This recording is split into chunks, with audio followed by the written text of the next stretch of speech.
Great to see you all. I'm Susan Rothwell. We are here with Erin and Libby from Free People, and I'm from Epsilon. They are a great partner with Epsilon in some of the marketing that they do with us, and we're going to be talking a little bit about that, as well as women in marketing. I think a really unique story with urban brands and the female leadership that really drives that brand as well. So with that, Libby, why don't you introduce yourself? I'm Libby. I am Director of Brand Marketing at Free People. I've been there for a little over 4 years. I oversee influencer marketing, social media, campaign planning and execution, and I work really closely with Erin. And Erin? Hi, I'm Erin. I am the Senior Director of Performance Marketing, Analytics and Insights at Free People.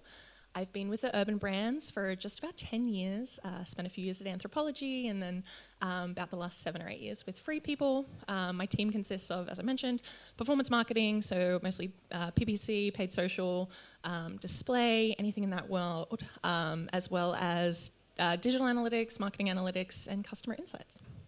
Awesome. So we're here with the Free People, and I did want to recognize that Erin has her all Free People outfit on right now. So we were all commenting on it as we were getting ready to come here.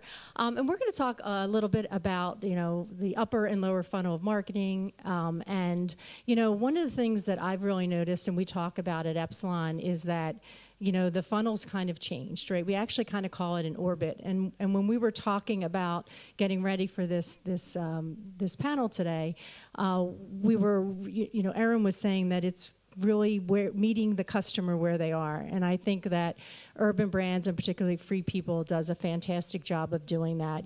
Everything from the way they message to the way you merchandise, and you really talk to your customers and really meet them where they want to be met. So I think that's really important. So talking about that, how can retailers effectively integrate upper and lower marketing strategies to create a seamless customer journey? I can jump in. So, I think it's such a broad question, so we can take this so many places. But, I think we start our kind of planning from both ends, and we kind of meet in the middle, and then it becomes like this iterative process. So coming from more of the performance side, as well as the analytics side, we usually start with the data. We'll start with conversations like, what is our media mix going to look like? What have we learned in the last quarter, in the last year? What places do we want to be showing up? Are we, is that things like CTV, or investing more in social? What kind of display mix are we going to have? And really understanding like how we're going to be touching the customer, acknowledging that we're always going to have some like relevant stories for the customer, different messages, and then kind of looping back with more of, I guess, what we've traditionally called upper funnel, though I think, as Susan was saying, it's kind of more of like a blender now. It's a little bit of everything, and it's not really like a straight linear path down. And then, we start collaborating with our brand marketing partners.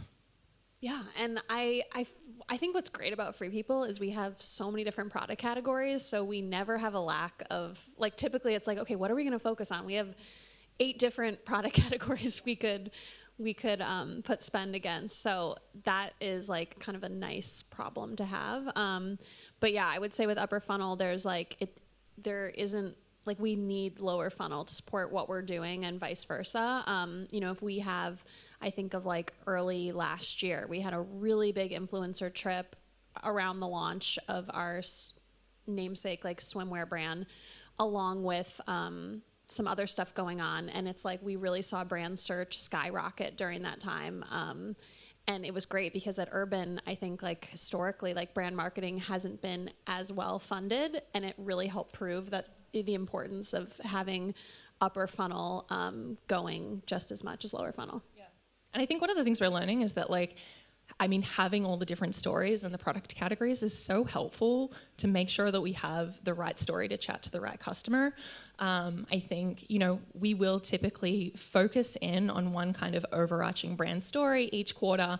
However, in addition to that, we do look at the funnel, or like the traditional pieces of it, of like, how are we reaching new people? And I think historically, there's been this narrative that like, oh, there's one key message and that's how we're going to reach new people. I think the way that a lot of the platforms we work with, both from an upper and a very much a lower funnel perspective at this point, they perform stronger when we have this notion of like diversity of assets. And that's just not creating different types of assets for the one narrative. It's also making sure you're covering different stories within that. So while we might be focusing on as a brand, a swim launch and vacation and resort shop, there may be a whole pool of customers that we could potentially attract in any given quarter that maybe have no interest in going on vacation. I mean, who wouldn't want to go on vacation? But maybe they're actually just in the market for new boots or for fabulous suede jackets. So I think to that end, we've kind of shifted the focus away from being like, oh, there only has to be one brand awareness campaign, and really thinking of things a little bit more dynamically, in that just because we pitch it originally as lower funnel, it can kind of be dynamic through mid, upper, and really kind of reviewing the performance as it goes and working out where it could sit.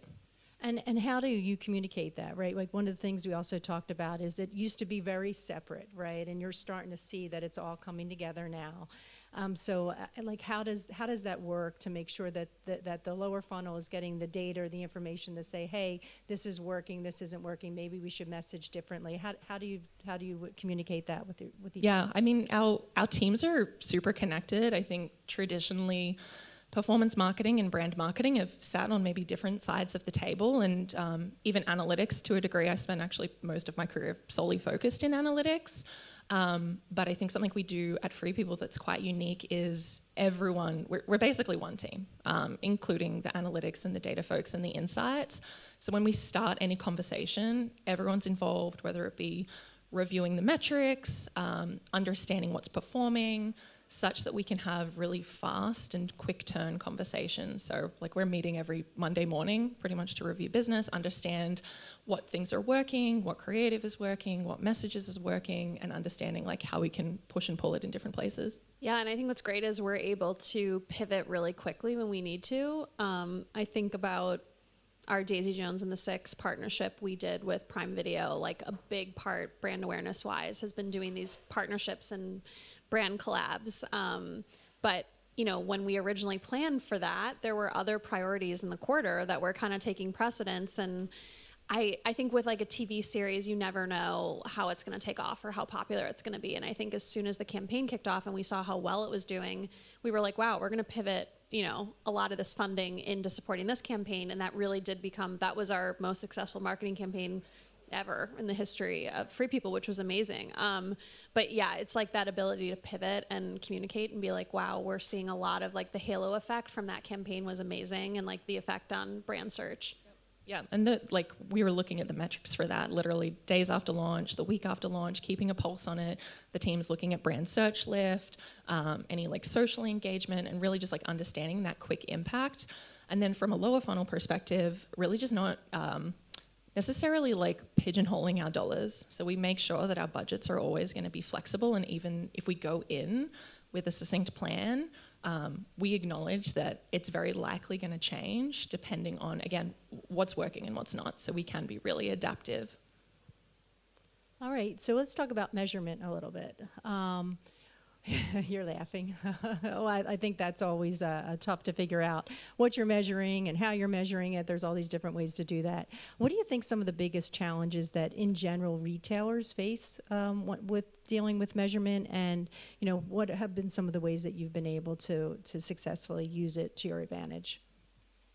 Yeah, I think especially when we're talking about like the full funnel, full campaign measurement, it's certainly a challenge. And I think, again, just thinking about being flexible and using what you have, we definitely have like certain North Stars that we work to.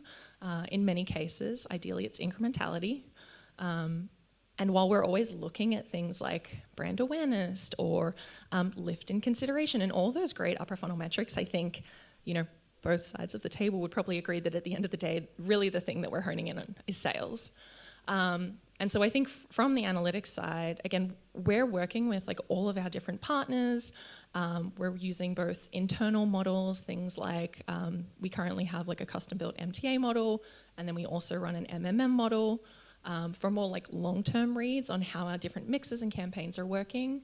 But then we also work directly with like all of our platform partners to, tap into their different measurement systems, and at the end of the day, like use it all to triangulate what the story is. I think, hopefully, maybe there's someone in this room that can tell me they have the solution to like how to measure it all in one place. I'm yet to find it, but I think it's really about using like all the tools that you have at your disposal and understanding like the constraints and limitations of each of them, but what they do really well as well.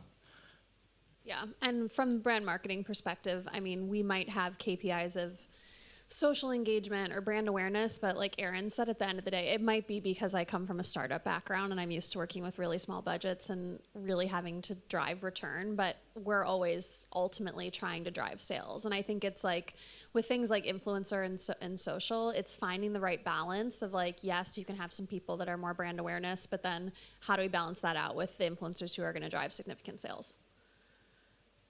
So changing the subject a little bit to social commerce, because you just brought up that, how do you balance, right? So there's e-commerce, social commerce, so, there's all these different ways to engage the customer. How do you balance that between the upper funnel and the lower funnel?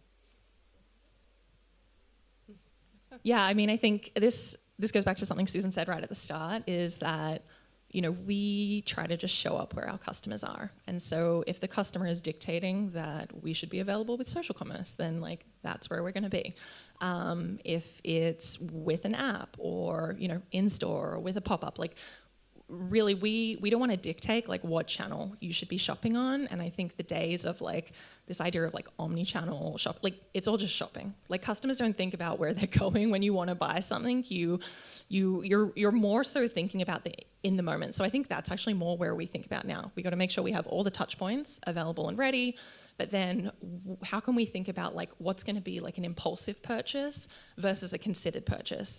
I think in the kind of traditional customer journey, there's this notion that like, oh, everything's considered, and then people go and price match, and then, certain items maybe are shorter because they cost less, or, if it's like a more expensive item, maybe it'll take, like, that is out the window. We are like a highly emotive fashion brand, and there's no reason people aren't buying like our highest price pointed jacket through social commerce because they see it and they're like, oh my gosh, that's beautiful, I need to have it before it sells out. So they buy it right then and there. So we have to be there with that product. Same thing, like we have shirts, that are probably on the lower end of our price points that, maybe someone lets it sit in their cart for 4 or 5, like that's totally fine. So we just want to be where the customer is.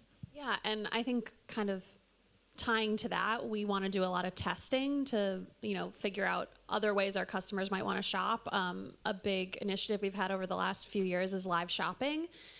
We work with Bamboozer, and we have that like kind of capability on our site where people can watch live programs. They can click and add to cart as they're watching, and like that might not be the biggest revenue driving initiative, but I think it's been like a nice test for customers to be like, oh, I actually like shopping this way, and not being, like on Instagram and kind of already being on the site and driving them to cart. Yeah, I was just thinking, like, when you're making all those decisions, right, about how to engage, like, what kind of data do you use, and particularly to look at that and make some of those decisions? Can you talk a little bit about that as well? Yeah, I think we're probably looking at all the things you would imagine, like what devices are people using. We'll tap into like the hard metrics from like an engagement standpoint, which platforms are really taking off. But we'll also like do things like customer surveys, trying to understand where people are thinking about in the future, or if they have like any apprehension about certain platforms, making sure, again, we're showing up in a brand right way for the right customers as well. So we kind of use a mix of quantitative and qualitative. And then I think there's also, to Libby's point, like an element of testing where, maybe there's new things and we have no idea. The customers may not even know they want to be there yet. We, I think, pride ourselves on being first to market in many different places and trying new platforms, working with new partners, and testing and learning as we go. Yeah, I think you're also on the cutting edge, right? When you look at who your demographic is, right? They tend to be younger, scale younger, and probably a little more innovative, right? As they are out there on their journey and shopping. So I think that you probably have to be really on top of that as well. Do you have anything to add? No, I was going to say Erin's analytics team does an amazing job of running surveys, and we pull data from that, not just like, in terms of what platforms or social media they're using, but it's like who their favorite influencers are, who their favorite celebrities are, and we use that data to really guide our planning for the year and who we cast in our campaigns and who we work with. So talking along the lines of that, like what are some innovative ways that Free People is engaging, with the upper and lower funnel? What are things that you're doing? I think you've talked about some of the programs with Prime Video. So what are some other examples of the innovative ways you're engaging? Yeah, I feel like, at least from what I'm seeing in the industry, product collabs and partnerships are really like driving the needle in terms of brand awareness and just like building and developing your brand. Daisy Jones, as we mentioned, was a huge success for us, and we've kind of been on the lookout for what could be next, and we have something exciting coming in next month in November. We got a tease. Yeah, and I think on the lower funnel end, outside of the messaging and the great like collaboration brands we're working with, I think one of the things in the lower funnel world that we get excited about is the innovation our partners are doing, and just making sure we're jumping on board. So, anytime someone's coming out with a new algorithm, or there's a lot of AI optimization rolling out at the moment through all partners. So, I think we go into those conversations with eyes wide open that we're all testing, ourselves and partners included, and we set up kind of like a working testing framework anytime we launch into these new platforms, and understand that, it may not be entirely foolproof to start. And so we roll things out slowly, we measure them as we go. I think we kind of try to keep our wits about them ourselves, and, work out what is the right mix of the new and old for us, and at what point maybe we hit critical mass and shift all of our budgets onto, a new feature from a platform, or maybe we consistently stay with the mix. Again, I think it's going in and being open to change, open to learning new things with all of our partners, and like learning as you go. Yeah, I think that's one of the things that we're finding, at Epsilon, since we use a lot of data, we work very closely with you, is really, understanding, meeting that consumer where they are in that journey with all the different type of innovative things, whether it's AI could be a part of that as well. Obviously, we're all focused on that as well. So we're going to shift our conversation a little bit. So when we were talking about getting together the other day, one of the things that we wanted to focus on was obviously women in marketing. And when I gave them a couple of questions, it was pretty funny because I was talking about the challenges that it could be for women in marketing. And they were like, we don't have that challenge because our leadership is all female. And I said, well, not that men are challenged. I'm just saying it's a little bit different sometimes when you're sitting with a bunch of men and you're only female in the room.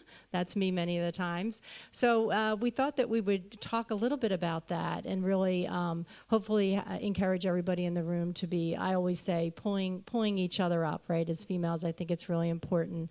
We lift each other up, we bring each other along, and we need a lot of our male counterparts to help us do that as well. So why don't you talk a little bit about, Libby, you want to talk a little bit about the senior leadership so everybody understands that, and we can get into some questions about that as well. Yeah, I mean, just our company in general, we work with probably 98% women.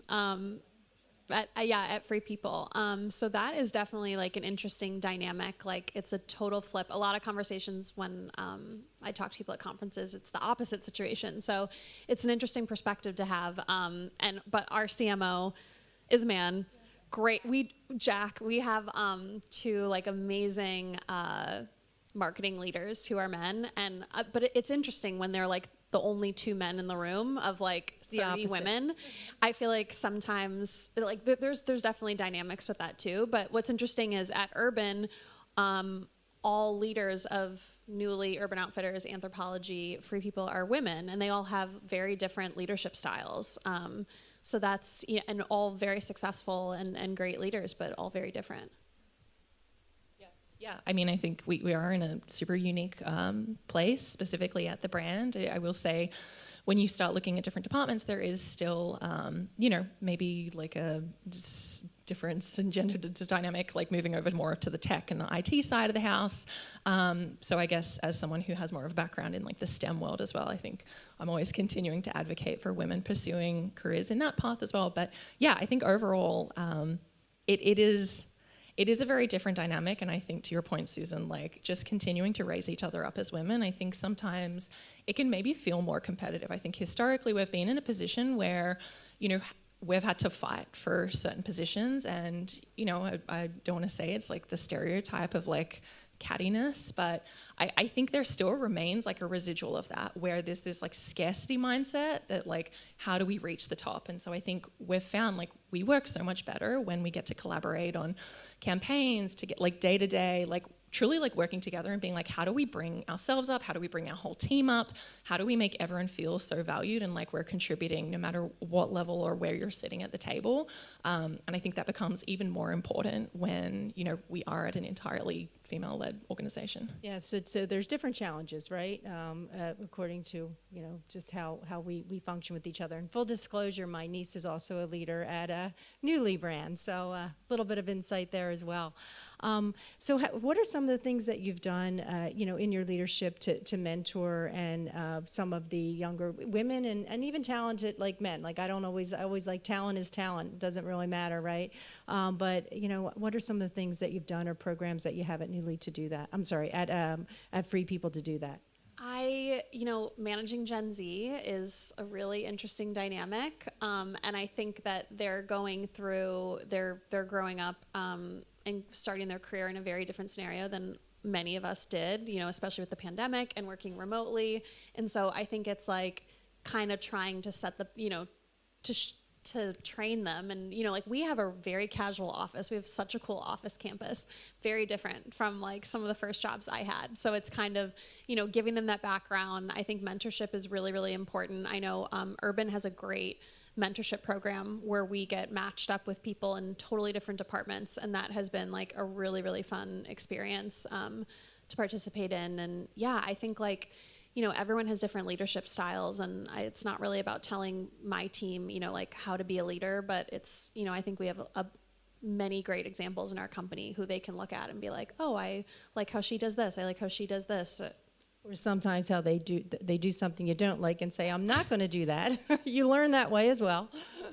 Yeah, I was just going to add, I think, one of the things I always encourage for my team is like leaning into their strengths and like who they are. I think I myself on my kind of own journey to leadership has learned that like the best type of leadership is like coming from a place of like authenticity, which I feel like is like such an overused word these days, but like truly like you can sometimes I think or quite often look at the people who kind of came before you and see that they've done things in a certain way and be like, okay, like I've got to do it that way, or I've got to, speak like this in meetings, or like even speak in these meetings. But like the reality is that you're going to be such a more effective leader when you do it your way, because people will see right through you if you're trying to be someone else.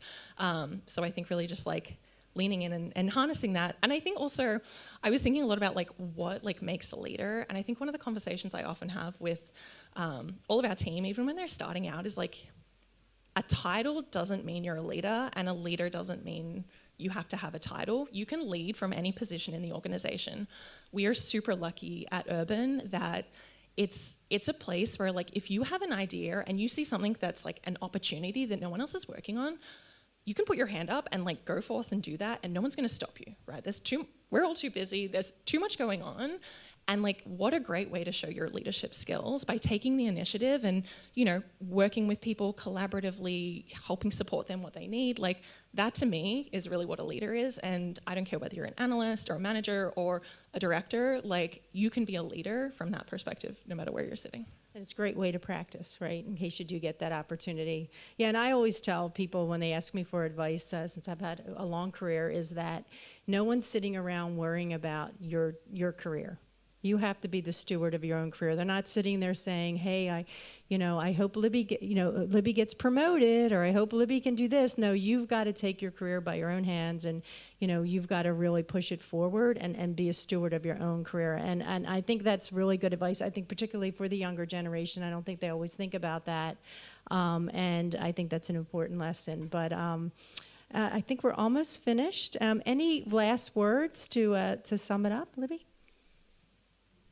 Wow. I mean, I think the biggest takeaway here is that like upper and lower funnel like really have to be synced up, and we're the most effective when we're synced up and supporting activity across both levels.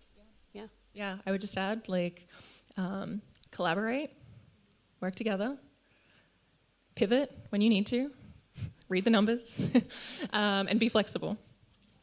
Yes, so that's it for us, I think, today. Thank you, everybody. I hope you enjoyed the conversation.